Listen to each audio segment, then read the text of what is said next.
वनवास काल में एक बार किसी नदी के तट पर बैठकर माता सीता राम जी की प्रतीक्षा कर रही थी।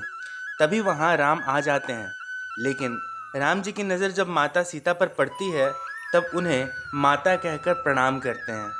आखिर क्यों भगवान राम ने सीता को माँ कहकर पुकारा?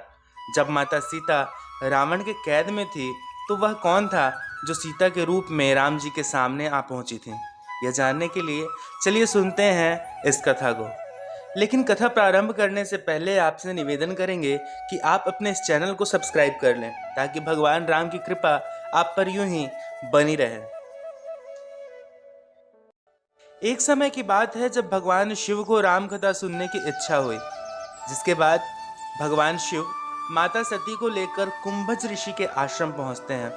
कुंभज ऋषि दोनों को प्रणाम करते हैं और शिव जी और माता सती को राम जी की कथा सुनाते हैं। ऋषि ने बेहद ही सुंदर शब्दों में राम कथा सुनाई, जिसे सुनकर भगवान शिव आनंद विभोर हो जाते हैं और कैलाश की ओर लौटने लगते हैं। तभी उन्हें वन में श्री राम अपने भाई लक्ष्मण के साथ माता सीता की खोज में विचरण करते दिखते हैं। वहां राम के मिलने के बाद भोलेनाथ उन्हें प्रणाम करते हैं।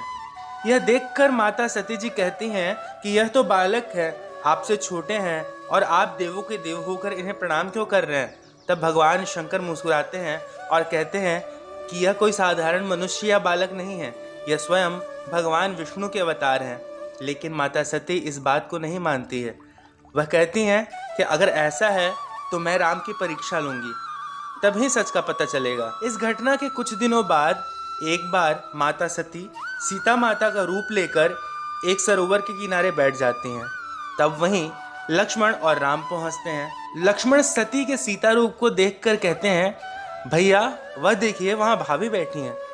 लेकिन राम उन्हें पहचान जाते हैं और हाथ जोड़कर उनसे कहते हैं, माता आप यहाँ अकेले क्या कर रही हैं? महादेव कहाँ हैं? इसके बाद सती लज्जित हो जाती हैं। उन्हें अपने चारों तरफ भगवान राम और विष्णु की छवि दिखाई देने लगती है। अब सती को विश्वास हो जाता है कि यह कोई साधारण मनुष्य नहीं है, यह स्वयं भगवान विष्णु के अवतार हैं। इसके बाद माता सती महादेव के पास जाती हैं और हाथ जोड़कर उनसे कहती हैं कि प्रभु मुझे माफ़ कर दीजिए, आप जो कह रहे थे वही सच था। वह राम साधारण मनुष्य नहीं बल्कि भगवान विष्णु के अवतार हैं।